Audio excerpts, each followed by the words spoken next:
If you're interested in making photorealistic renders, then you need to be putting special attention into your materials. Materials! Unfortunately, most artists go about creating materials the wrong way. They create materials that don't actually match the physical properties of what you see in the real world. So your eye can't really figure out what's wrong with it, but something's not quite right about it. So that's what we're going to be addressing in this video.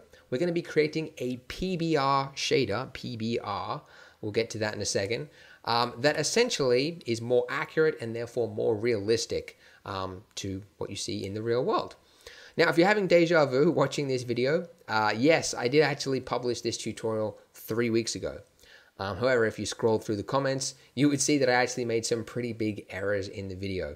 Big enough that I thought, why not just redo the whole tutorial, fixing all the problems, than just plastering it with annotations. So yeah, I'd rather just redo it than have that horrible misinformation out there. So that's what this is. Now, it is going to be in 2 parts because it is a pretty in-depth topic, PBR materials. Get out of here. But yeah, this part 1 is all about dielectric materials. Dielectric. Don't let that word throw you off. It's unnecessarily complex. Essentially, it's hard stuff. So you got like plastic, ceramics, car paint, fabric, walls, this chair.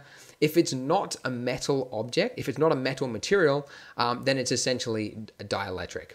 And we're going to be basically creating a node setup in Cycles to create a very nice looking and physically accurate dielectric material. And then we're going to be combining that into one nice node group, which you can then go and reuse in the future over and over and over again. So that's the idea with this. You do it once, and then you forget about it because it's now done and you can just keep reusing it. So this is part 1. So by the end of this video, you will have this node group here, which will look nice and will make nice looking materials. And then in part 2, when it's out, you can click on this part of the screen if it's already out and you can go and watch it. But we'll be doing metals. Exact same thing, but regarding metals, and we'll put it into one node group for metals. So at the end of this 2-part series, you'll have 2 node groups that can be used to make some awesome looking materials. This video is long, so I'm putting some chapter marks on the screen here so you can jump ahead if you already know what's coming. So to start with, we're going to be talking about what PBR is. Doesn't Cycles already do this? Which is a very common question. Fresnel and the fact that everything has it. Proper roughness, and then finally creating a dielectric material in Blender. All right, remove the webcam. You don't want to see my face. Let's talk about the first one, PBR. What is it? As some of you probably already know, PBR stands for physically based rendering, which unfortunately doesn't answer the question of what it is. So let's just look at 2 examples. On the left-hand side, we've got a non-PBR render, and on the right, we've got one that is PBR. And the difference between the 2 is that the one on the left it was basically created and assembled by myself in the node editor with no regard to the physical limitations or the way real materials behave in the real world. So essentially it's like, I want this floor to look a little bit more shiny, so I increase this shininess value, etc., etc. And it looks okay, it looks fine, but in comparison to the one on the right, you could see that it doesn't look as realistic. And by the way, if you actually prefer the one on the left, that's totally fine as well. You can actually customize it and tweak it in the PBR method to be whatever it is you like. But the point is that the one on the right, this PBR method, is that at its default, at the start, it is physically accurate. So it's like, it's setting you up at the start with the best step forward so that you've got your basic node group, your material already set up so that it's keeping in mind some of the physical laws, the way real light affects real materials, so that it comes out at the end looking a little bit more realistic and a little bit more accurate to what you see in the real world. So that in a nutshell is what PBR is all about. PBR is very common and very used a lot in Hollywood because they want to match live action elements with CG elements. So they use rendering engines like Arnold and RenderMan, which take PBR workflows already into account. So by default, they're already set up correctly. Cycles isn't, which is what we're doing in this tutorial, setting it up so that it is. It's used a lot in video games, especially recently, I guess in the last last sort of 5 years, PBR sort of become more of a hot topic, which is probably where a lot of you watching have actually heard the term first. I know it was for me. So, for example, new games like Uncharted 4, a lot of other ones like anything rendered with the Crysis rendering engine, Unreal Engine. What's another one? There's a bunch of them out there that they now actually take into account the PBR workflow. So, for example, the old method for making a video game character was you had to set up the materials and the textures and everything. And then if you wanted to put that character in another lighting environment, like go from an indoor scene to an outdoor scene, you had to change all of the materials and the textures on that character because it didn't work in both lighting environments. So they had to tweak it for every element, which is crazy, like for us to think about. Like, can you imagine doing that? But that was just the usual workflow for video game artists because the game engines weren't able to deal with things the way standard rendering engines do. That's my understanding of it. But now they do. So that's why it's a like more of a hot topic, because that's sort of the standard for the gaming industry now. But anyways, so it's used a lot in movies, used a lot for video games, but it's also used when realism isn't a factor. So, think about the movie Wreck-It Ralph. A movie set in the world of a video game. Like, you couldn't think of a perfect example to go stylized and cartoonish, non-realistic kind of thing. And yet at the start of the film, Disney realized that if they adopted a PBR workflow for their artists to work in, that it would not only save them time, but it would also enable the film to have this slightly realistic quality whilst also looking stylized. So if they gave the artists a PBR shade, like the same shader for every artist, then allowed that artist to then tweak it and exaggerate things as they wanted, at least from the start, it's got the right foundations, the right feel, and that when two different artists make a material and they put them together, they are still going to match each other in certain ways. So it would actually save them time because the world would sort of feel a little bit more natural and a little bit more connected. So point being, it's PBR is more accurate and it allows for more realism, but it can also save you time for both video game artists and cartoonish stuff.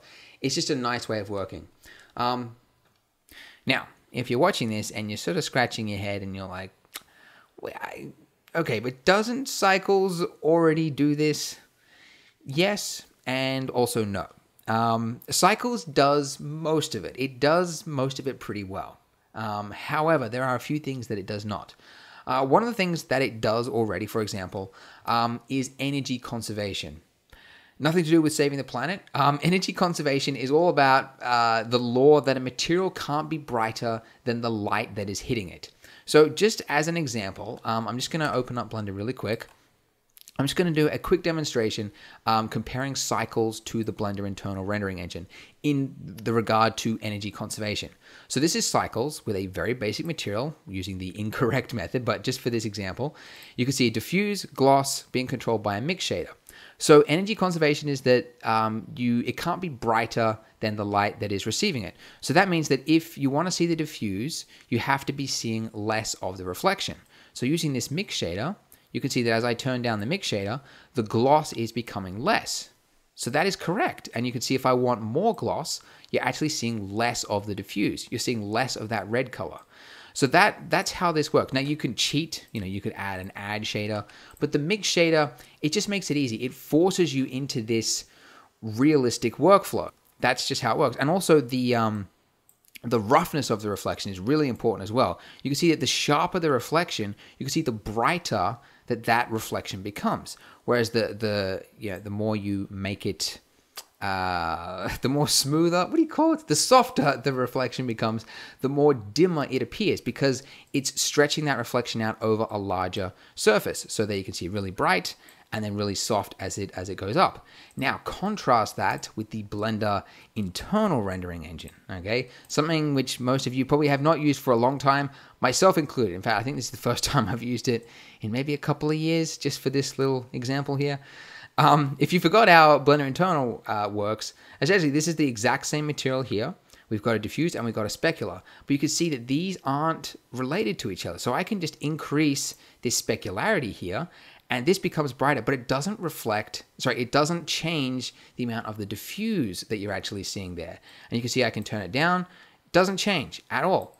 As well as that, I can turn up the hardness of the specularity there, and it's not getting brighter. That's the same amount of reflective light, and I can make it wider there. And it should be getting dimmer, but it's not. It's the exact same amount. So you can see the difference between the two. Cycles is physically accurate, whereas the Blender internal is not. And that's why, well, that's one of the very, very many reasons why Cycles looks a lot nicer than it does in the Blender internal engine. And this, by the way, the Blender internal engine here functions in a lot of ways to the way old game engines used to work. So if you've ever, let me go back to the demonstration here. If you woke up one morning and you were like, okay, PBR, why is everybody talking about PBR? It's because so many people are in the game industry and they have been forced into the internal, this way of setting up sliders and things, and having to tweak it like every time the character moves into a different environment or different props in different areas. They had to tweak materials in order to get them to work. But now a lot of game engines are moving to the Cycles way of doing things. So they're physically accurate. So now they don't have to do that. So that is why so many artists today are now talking suddenly about PBR rendering. So that's it. So Cycles does some of it, like energy conservation. But there are some things that it does not. So it does energy conservation, check. It does linear space, which is another thing we won't talk about, but it's pretty boring. Basically keeping everything in the same color space, check. Fresnel, it does not automatically do it. Proper roughness, it does not automatically do it. And when I say automatically, I mean in the same way that the mix shader sort of automatically forces you into that workflow. You don't have to use a Fresnel. The Fresnel you can make, and we will, in just a moment, we will make some really nice looking Fresnel. You can do it in Cycles, but it's not there by default. And that's what this video is really all about. So let's talk about the first one, Fresnel. A lot of you are probably already familiar with this, or at least heard of it before. Certainly seen it. If you've ever stood at a lake and looked out across the surface, you'll notice that far off in the distance, it looks like a mirror, essentially. And then as you move closer towards your feet, you're often able to see through the water. And the reason for that is Fresnel. Fresnel basically works like this. When a light is hitting a surface at an extreme enough angle, it bounces off it. But at a more steeper angle, like if it was pointing straight down, then it would cut through it. So in the case of a lake, way out there in the distance where the light's sort of bouncing off it, you can see that, yeah, you're just able to see the mountains and stuff. It's essentially like a mirror. But then as it comes forward and forward, it's cutting through it. And since water is transparent, you're basically seeing through the water, and then you're able to see the lake bed underneath it. But this isn't just applicable to lakes or water or anything like that.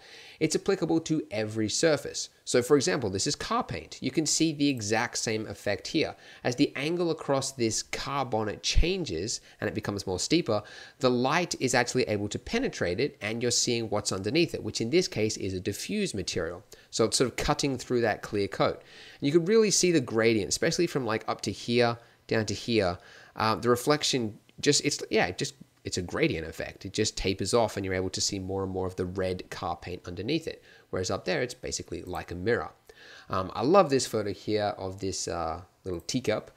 Yeah, you can see that on the edge of this teacup, it's essentially a mirror. I think it must be 100% reflection. I mean, usually can't see it because it has to be that exact angle, but pretty close to it. And you're seeing what is next to the teacup. You're seeing what's, left over there. Whereas as it comes around and the angle changes to point you more face on, you're seeing less and less of that reflection there. That is Fresnel. So this is how it looks in Blender essentially. So this is a sphere, right? And we're looking at this sphere. This is just the Fresnel effect. So white is 100% reflection, and then black would be 0 reflection. So at its most extreme point, at a 90-degree angle, it's 100% reflection. And this is on every surface. Remember, regardless of the material, it's 100% reflection. It has to be. That's just how the real world works. But then as it tapers off towards the center, it slowly becomes less and less reflective. To the point that in the center, if it's at 0 angle, sometimes called Fresnel 0 or F0, it's at a range of 2 to 5% reflection. And this is, yeah, it calculates that whether it's a 2 or a 5 or anywhere in between it. It's based on its index of refraction, which it's getting complicated. You don't have to worry about it. We'll get to it later. But essentially, Blender will automatically calculate that value there for you. Now, the first time I made this tutorial, I got in trouble because this was the biggest problem with that tutorial, was that I said that the middle of your material should be 0 reflection. But in actual fact, the Fresnel node in Blender automatically calculates it at the exact amount that it should be, which for a dielectric material at an index of refraction of 1.45, which it pretty much always is, it's 3.34% reflection. Anyway, you don't need to know any of that. We're going to do it when we get to Blender in a second. Just letting you know, that was the biggest problem with that tutorial, was that I said that this should be 0, which it absolutely should not. That was a hideous mistake. So, that is Fresnel. And remember, everything has Fresnel. Every single surface has Fresnel. It has to. That's just, and you think of like the most diffuse surface you can think of, like cardboard, for example. That has Fresnel. This guy here from filmicgames.com, if you just type into Google, everything has Fresnel, his post will come up at the top there. And he used a polarizing filter on a camera to separate the specular effect of materials, like the shininess effect of it. And then he shows a comparison of it. So you're able to see what the diffuse material looks like and then the specular layer of that looks like. And it's really awesome because like you can see absolutely everything has Fresnel, even bricks. He's got a whole bunch of different materials there. Very interesting to see. And if you need even further reminder, V-Ray actually put out this funny little short film. I don't know, it's kind of a dumb little film, but you can check it out if you want to click here or whatever. And they mentioned in it, like, everything has Fresnel. You got it? Everything has Fresnel, like in a bank robbery or something. And now you can buy a shirt that says everything has Fresnel. Yeah. Nerd level 1000. Anyways, so what we're going to do is we're going to jump over to Blender and we're going to add the Fresnel effect very easily. Taking it from the usual method to the correct method. Now, before I jump there, I do want to give a very quick shout out to Cinecat Pro. He was the one who really introduced me to the topic of PBR, because I was under the impression that Cycles automatically did everything until I stumbled upon his YouTube video. And I was like, that's great. I've never heard anybody explain it to me like that before. I looked at a bunch of articles like Google Docs, articles by Marmoset, Substance. A bunch of people have written about PBR. And I didn't really understand it properly until Cinecat Pro did. So a lot of what I'm going to teach in this tutorial, the methods and everything in Blender, basically comes straight from him. And he was even helpful enough to give me pointers on Twitter and everything. So really, really helpful. And so a big thank you to him. So let's go ahead and jump into Blender. So this is just a very basic scene that I've set up. Red ball with just a completely diffuse shader. And then in the world thing, I've just added an HDR. It's not necessary, it's just so that we can actually see the reflections. Otherwise, this demonstration wouldn't be that helpful. Okay, so let's imagine we want to make this look shiny, okay? So just like in every single tutorial that I've ever done for the history of ever, unfortunately, was to go like this. You add in a glossy shader, like this, with a mix shader. Combine the two together, and look at that. Yay, it's lovely and shiny. And, you know, you can see it's now a nice glossy ball there. And if I want to make it less glossy, it's like that, more, etc. Okay, great, but doesn't have the Fresnel effect. It's the exact same amount of reflection on the edge there as it is in the center there. So you can see now that you know about Fresnel, that just doesn't look quite right. So let's make this look right. Very easy. You just go to Input, Fresnel. Right, this is super simple. Then you just drag this and put that into the mix shader input, and it's done. Okay, that's it. Yay, end of tutorial. Okay, what that's done is if I Control Shift left click on this Fresnel, which actually you can only do if you have got the Node Wrangler enabled. So make sure that you enable this. You should just have it turned on by default always, because it's just incredible. It just enables you to Control Shift left click on any node in your setup there and just see how it's contributing to the material.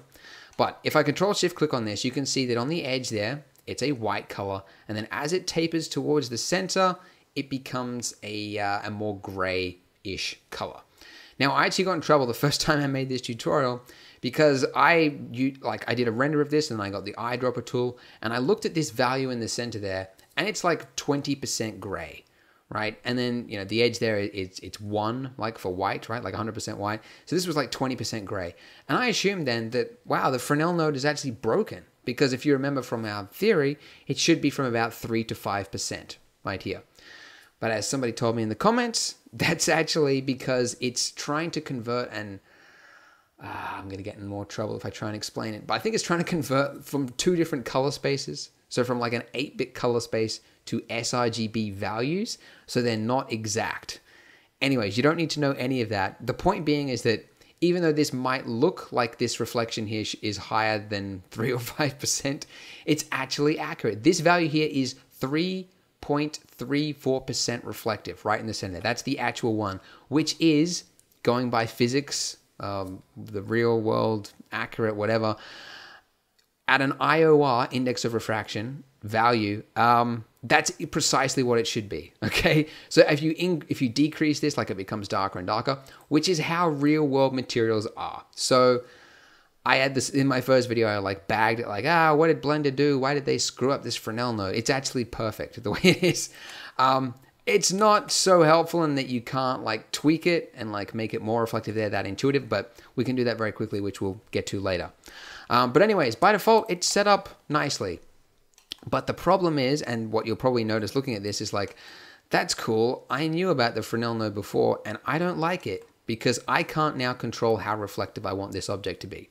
Like looking at this, like in comparison to this, if I want this to be more shiny, I just increase this and ho-ho. I have all the control in the world.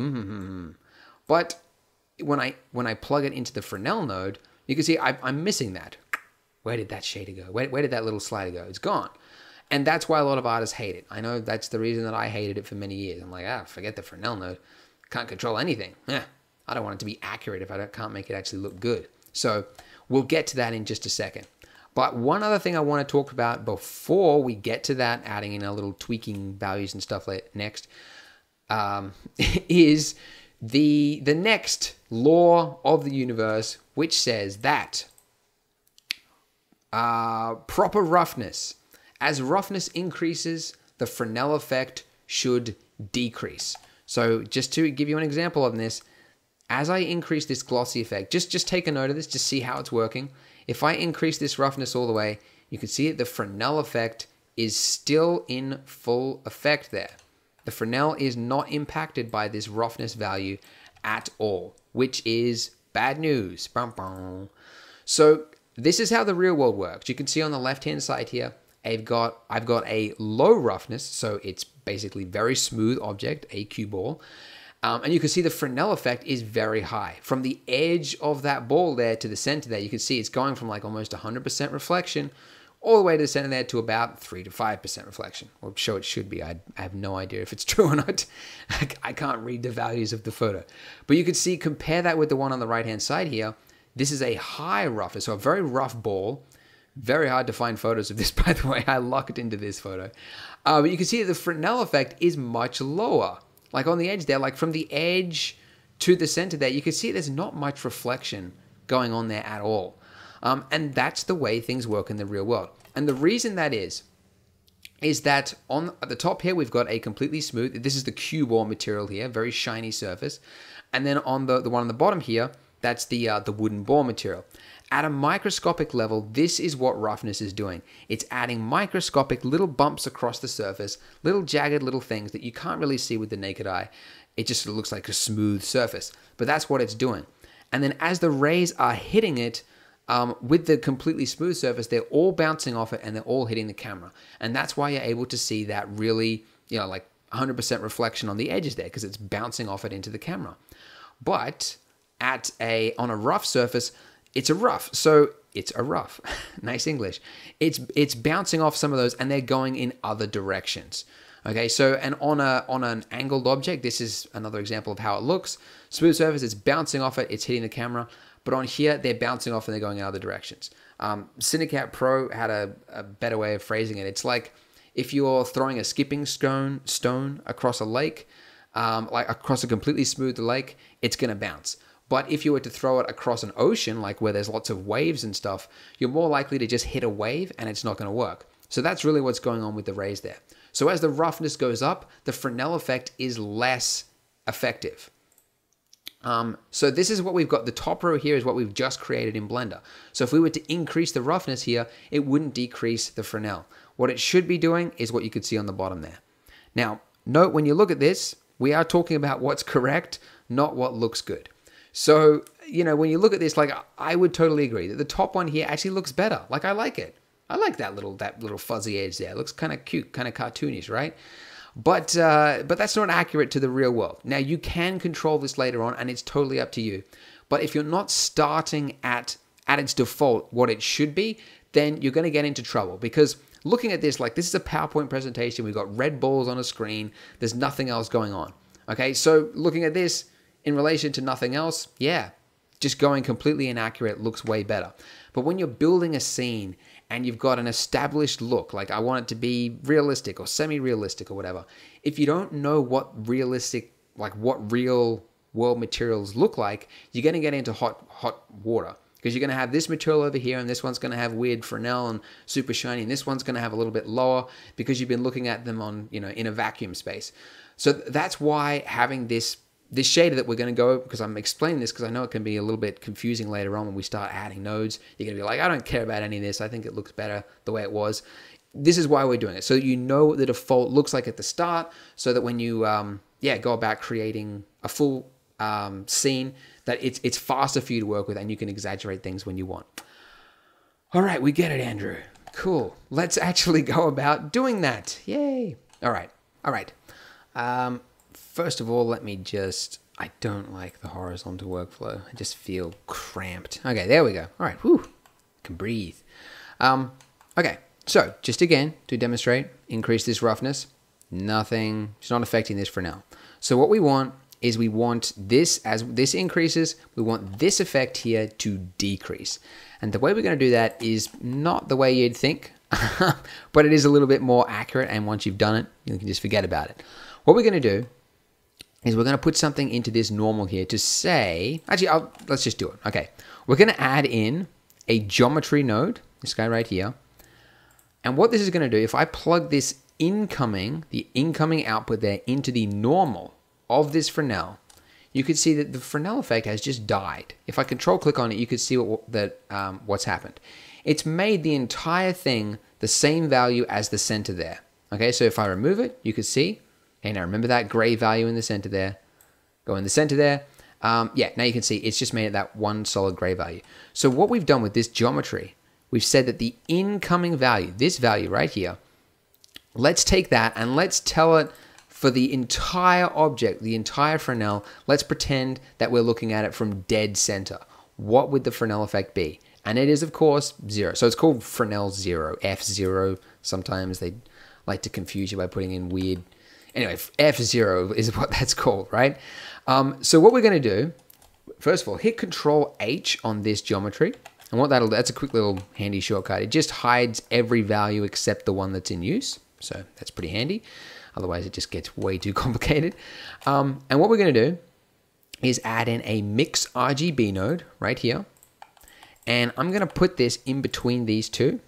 Put this at the bottom input.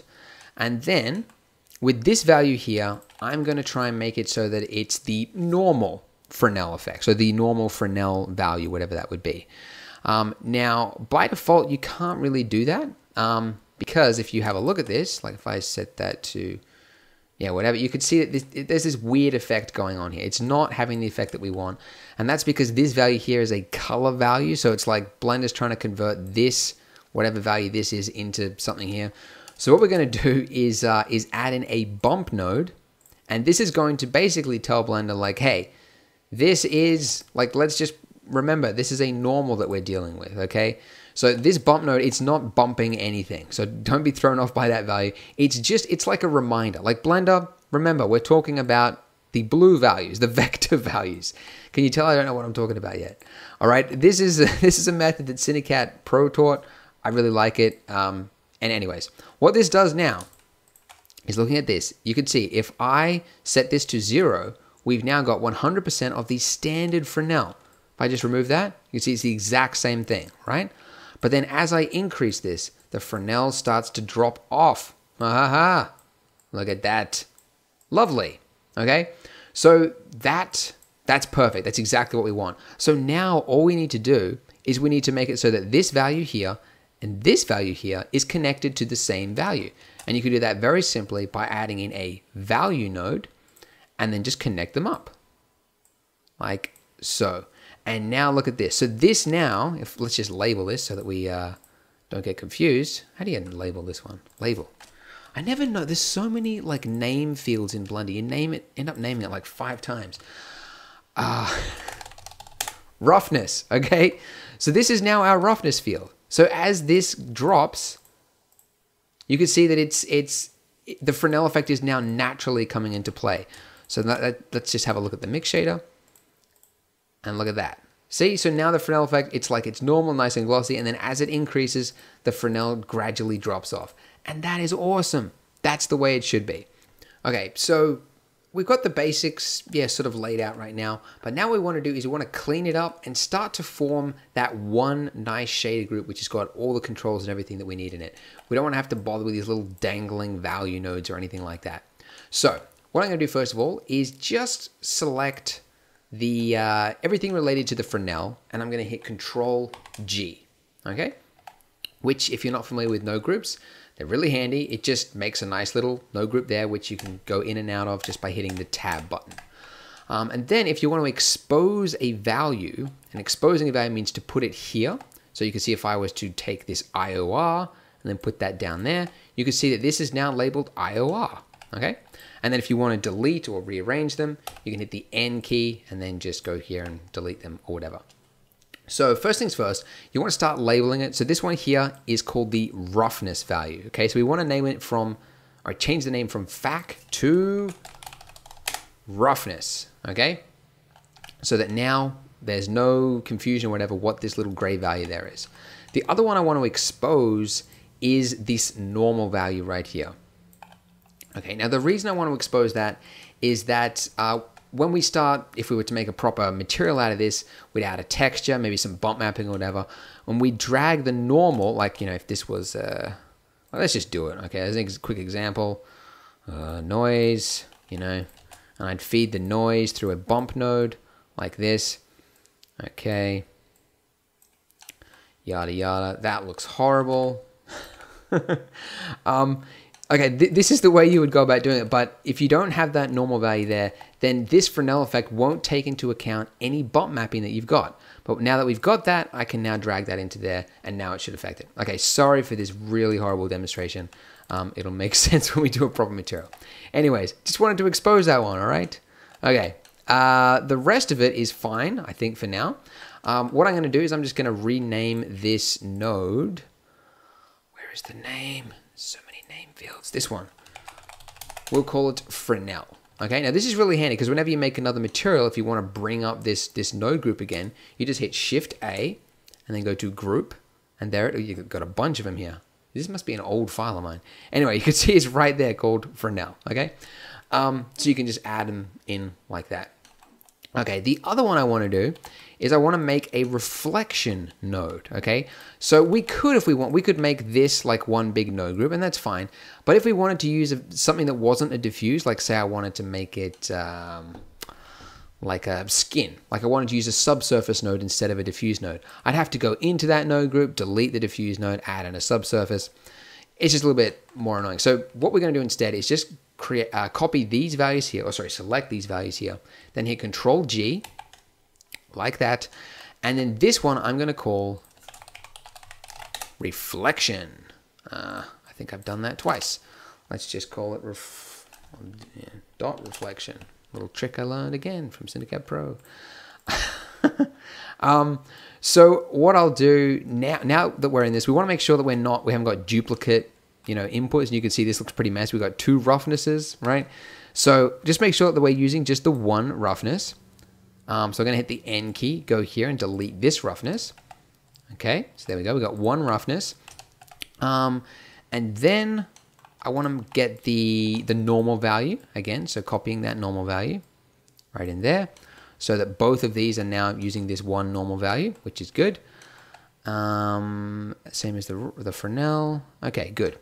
Now what we want to do is we want to add in one more thing, and this was to give us the control that we had before. So remember when I was talking about why most people don't really like the Fresnel node, is that normally you have this value here, which controls how glossy your material is, this factor value. But the moment you connect a Fresnel node to it, you lose that. So what we're going to do to add that control back in again is by adding in a mix RGB node. Okay, we're going to drop this in here and put the Fresnel into the top input here. Now what this is going to do is, actually let me just, how can I do this? I just want to, because you can't control shift click within inside a node group. It's kind of annoying. Just so that, because it's kind of important to understand emission. Emission node. This is how I preview what's going on. Okay, there we go. So what this is doing here, so this is the Fresnel node, black and white, right? Actually, let's just, we don't want you anymore. Okay, so now that roughness, that's the good thing about node groups, is you've got these little values here on the outside of it now, so really handy. So I'll turn that roughness down. So this is the Fresnel node. This feeding into the factor input of this mix node means that the bottom input here is going to become the white value, and the middle input is going to become the black value. So if I put this into here, you can see if I made this red and then this one here like blue, you can see that that's what it's doing. So it's just converting it from grayscale into these two colors. So what that means is we don't want to create a tutti frutti weird look. What we want to do instead is we want to make this solid white so that it is exactly the Fresnel node, what's going on there. But then this black value here, we can then use that to control the dark value, which means every value that is not the edge of that Fresnel, the center. Okay, that's confusing. Just follow along. So you can see now this, set that to black. That is now the exact copy of that Fresnel node right there. But then if I increase this value here, it's just increasing that black value, okay? And that is now going to allow us to add more reflection, because remember, the darker it is, the less reflection it has. So as we increase that, it increases that particular amount of reflection. Very, very cool. So what we're going to do is we're going to take this value here and then expose it. But before you do that, if you do this, if you expose it like that, you can see that it takes that, whatever this value was, which in this case is a yellow dot for a color, and then it puts it outside, okay? Because it just copies that value like that. If we want a slider like this one here, then what we have to do is we have to make sure that we are copying it from a slider value. So what I just normally do, this is just something I do, I just add a mix RGB node, then I just take the factor, put that in there, like that, and then I just delete the mix node, and then now I've just got that slider there. So now, let's just delete those two that I created for the demonstration. I'll call this one reflection. Let's move it up the list so that it's next to the roughness, and then I'll take this value and put it into that black value there. And now look at this. See? Now we have full control over how much will be reflective. And let's just delete that. So it is actually, there we go. So now I increase this and look at that. So we got it back. We've got the reflection property back again. Full control. Nice. Looking good. All right, so this is looking a lot tidier than it was, inside here. But we still do want to have just one node where we can control everything. So I'm going to select both of these, the diffuse and the reflection node. And I'm going to hit Control G to make another node group out of it. And this is now our final node, this guy right here. So what we want here is we want there to be just the values that we want to have full control over. So for example, what values do we want? That is a very loud plane.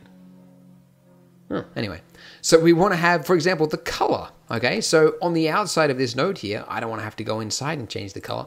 I can do it right here. I'll make a blue ball. So another value, roughness. Okay, so I want to be able to control the roughness from outside of it. Now the diffuse roughness as well as the roughness for our reflection, Fresnel, and everything else should be the same as well. So that was another thing I had to learn. Like the roughness also goes to the diffuse as well as the gloss. Okay. Okay, so that's outside it now. Okay, another one we want to control is the reflection. Put that in there. And there we go. And then one final one I want to control is the normal value. So the normal input is used for bump mapping, of course. So it has to be used for the diffuse as well as the reflection. Make sure it's going to everything like it should. It's going into the Fresnel.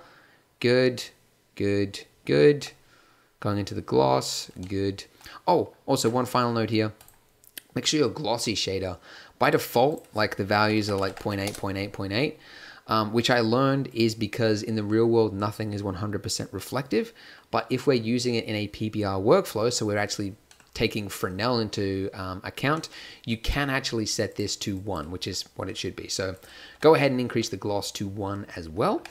And there we go. Okay, cool. So you can see now I can control the reflection. I can control the roughness. And it's all well and good. Now, this is one other cool thing that I've just learned. Well, it's not really cool. It's another thing we have to do. But since releasing the bad tutorial I'm redoing now, I learned about something which I found on this guy's website. Okay, so I discovered that Blender's roughness value as well as its reflection values, it's inconsistent in that you can see on this little slider here, going from 0 roughness to 0.1. Look at that jump there. Like, see how like it's sharp reflection, and then it just goes blur, completely blurry, and then the rest of it, it's really negligible changes from like 0.5 upwards. And the reason for that is that it's just the way, actually I won't even try and explain it because I don't quite understand it myself. But basically there's linear, there's different values, and I think it's working between 2 color spaces. I have no idea. Essentially what we need to do though is in here, okay, between the roughness, we need to add in a math node right here, drop it in right there. And then this goes into your roughness value there. And what we're going to do is change this from add to power and then set this to the value of 2. Okay, now what this is going to do, let's go out of this and now let's tweak this roughness value again. You can see now, as we increase that roughness, you can see we're now up to like 0.2, 0.3, whatever, and it's still quite sharp. Okay, in contrast that, if we go back into it and hit the M button to mute it, you can see, look how rough it is when we don't have that power value to it. So you can see like 0.5, it's pretty much solid roughness. Okay, so that is what this is doing, is it's converting it to the what do you call it, like the value scheme that it should be, so that it's, yeah, like between 0.1, from 0 to 0.1 or whatever, it's still staying quite sharp. So really handy tip, and this guy was helpful for me, like on Reddit, helping me out as well. But yeah, just awesome to discover that. So big thank you to him for posting this up there. It's really awesome. And we're also going to use that exact same one for the reflection value. Because the exact same thing, like you want it to have slight increments of reflection, not what it was doing currently, which was, I think, sort of like blowing it out, like from point there to point here or whatever. Like it just seems to have the exact same problem where it just sort of jumps up. I'm not sure if that's entirely accurate, but you know, it's inconsequential. Doesn't really affect it that much anyway. But anyways, so that's just another little handy tip for you. And there we go. Okay, so one thing you'll want to do right now is, now that you've finished your node, is give it a name. Right there, PBR Dielectric. Or if you want to call it like something more useful, you could call it like PBR non-metal or something like that, because that's what it is. It's a non-metal material. And yeah, you are done. So now if you want to go and add this to another, like opening up a new blend file, actually let's do that. Let's just save this. So make sure you save your .blend. If you want to use this in another Blender scene, let me load up a new file here. Get out of here. New. Okay, you would go to File, Append, then find your file, which is saved here, tutorial, whatever you've just named it, node tree, right there, and then you'll find it under whatever it is you've just called it. Forget all these ones, I don't know what they're doing there. And then hit append from library. And then now, when you go to your node group, into your material, oh, it's already added it. Oh, because I set up it as my default Blender file. Whoops, preempted it there. But you should see it right there. So then you just go to Group, PBR Dielectric, and then you can just add it in. So you've now got it, and then you can do what I just did, which is why it loaded up when I opened the new file, and just click Save Startup File. And then now whenever you create a new scene in Blender or whatever, you've already got a PBR or a PRB. That's terrible. Material already loaded in. So pretty cool. So I know that looking at this red ball, it's like, cool. We're very successful at making red balls. You must be pretty keen to see how it actually works for a proper material. So I'm going to give you an example right now. Forget my tabs that are open there. Let's see. So we're going to go to Polygon. Polygon, shout out to polygon.com, my own website. So Polygon, for those who don't know what it is, new texture website that includes all of the maps, so you don't have to go and generate them. So it's got the normal, the reflection, the roughness maps all included here. So say you downloaded a material, right? So you downloaded like this one, Bricks 22. Open it up, and you've got all the values here. So you would download it all in one material, and I'll show you now how we're going to use that for our PBR material.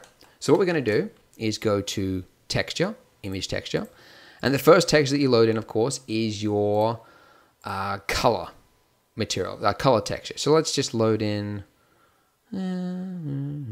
This one is the Albedo map, which if you're not familiar with, it's the diffuse minus the shadows. So it's a little bit more physically accurate. Let's use it. Why not? Sometimes it can look a little weird, but let's just try it. I'm going to load that into the color input, which is terrible because it isn't UV unwrapped yet. So let's do that right now. Front view, go to U, sphere projection. And now, I don't know why, but it's like, it makes these squares here rectangles. So I just stretch this out until it actually looks like squares, and then I just scale it up a bit. Yeah, anyway, I'm sure there's a reason. I'm not going to bash Blender again since last tutorial. I'm like, look how awful the Fresnel node is, and then I came out with egg on my face. Anyways, let's look at this now. Dun, dun, dun, dun, dun, dun, dun. Okay, cool. So now we want to have the bump map, so the normal map. So how would we do that? Add another image texture. Go to Open. And bump map, the normal map. There we go. So I'm going to load this in and feed it through a normal map node. Plug that in there. This value in here. And this always happens whenever you do this. Make sure that you set it from color to non-color data. For anything that is not your color, so anything reflection, roughness, another crazy plane outside, set it to non-color data, okay? Just so that it knows what's going on. Is my window shut? It is shut. That is why I'm moving, folks. This area is too loud. Now, what we're going to do is the roughness map, okay? So, actually, no, I'll duplicate this one. It's already set to non-color data. Load this in. Gloss. So, that's the other thing. So, gloss, depending on what software you're using, there's not...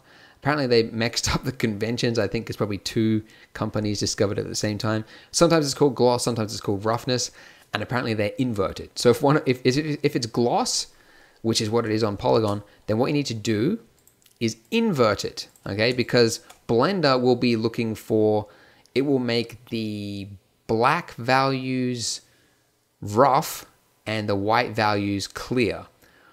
Whereas other programs will be the opposite. So anyway, you put it through invert, then plug that into the roughness input, and there we go there. And then let's add in another node here, and then this one is going to be our reflection node. Reflection. Drop that in. And put that in there.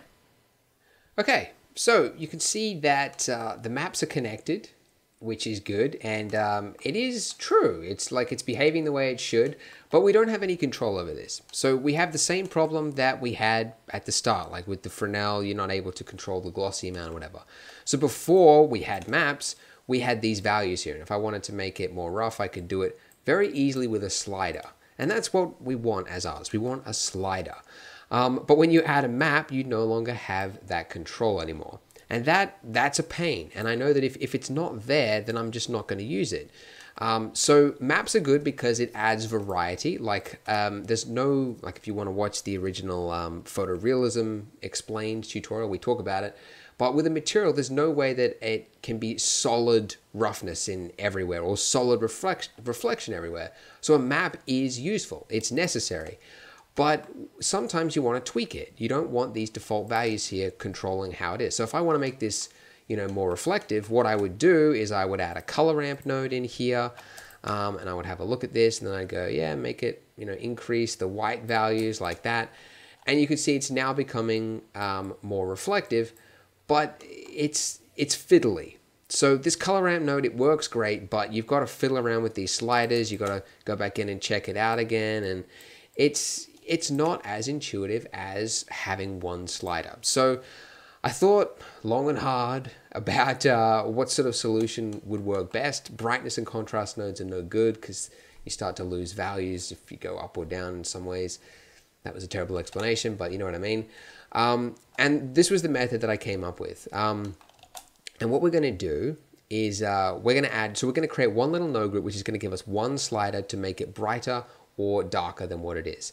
And this is the way we're going to do it. So we're going to add in a mix RGB node, drop it in here, and then we're going to set this to overlay.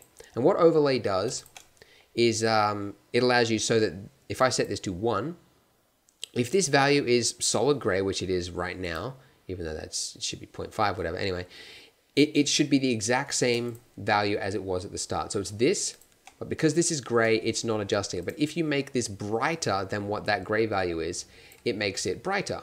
But then if you go darker, then it slowly makes it darker, like that. Actually, I think, okay, I just got them around the wrong way.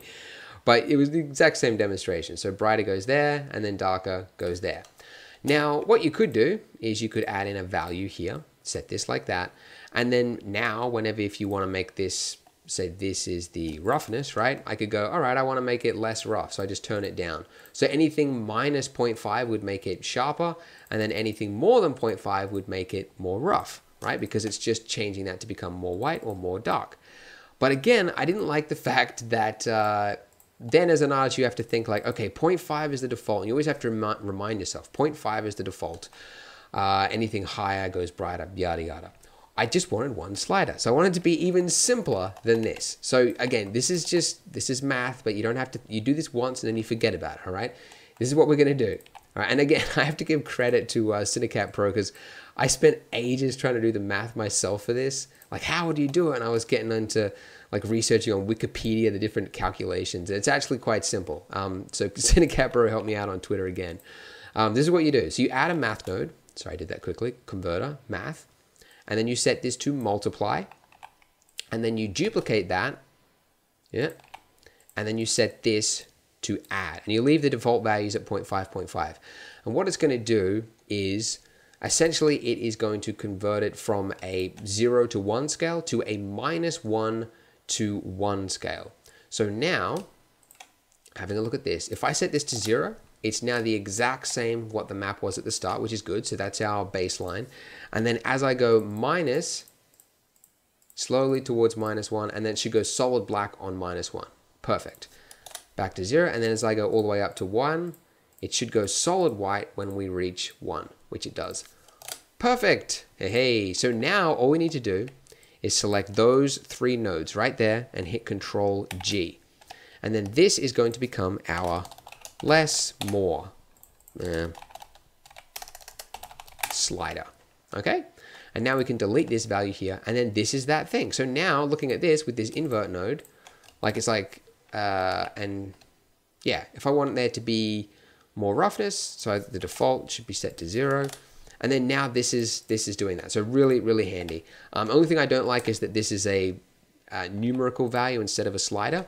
So I'm just going to do what I've done in the past, which is to take a mix RGB node, steal that little factor slider there, and then I just go in here, delete that, convert that back into where it was, the top input, and then I'll just call this the less, more. Default value is 0 because that's the baseline, and then the minimum value is -1. and the maximum value is 1. So it just sort of keeps you inside that range. So then here, now we've finally got that. Oh, actually there's also, it's got 2 little color points here. So just make sure that you've, delete anything that's not necessary. Aha. So there we go. Look at that, a less more slider. So if I want that, I'm looking at this, I go, I want it to be a sharper looking reflection than what we've got currently. So I will decrease the roughness. Look at that, becomes shinier. I can now reuse this wherever. So whenever I've got a black and white map, I can just drop that in right there. So I'm looking at my reflection now and I go, okay, so the default reflection is like that. I want the reflection to be a little bit shinier, or I want it to be a little bit less.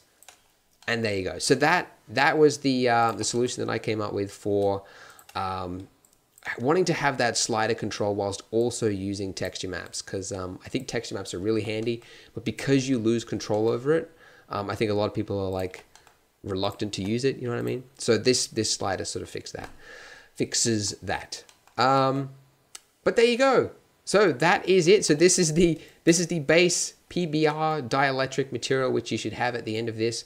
And by the way, if you've followed along with this and you're still a little confused, or maybe you just don't bother having to make it all yourself, you can download this .blend file on Blender Guru. So if you click the link, or you just click here, I'll put the link there so you can go and download it from the tutorial page.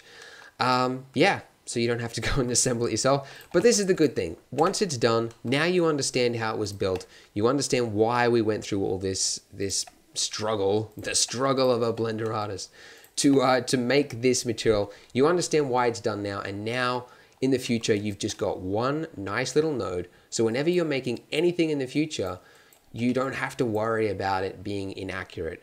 And if you want to exaggerate it, you've got the controls for that as well. And then with these little sliders here, you can also add your own maps and things.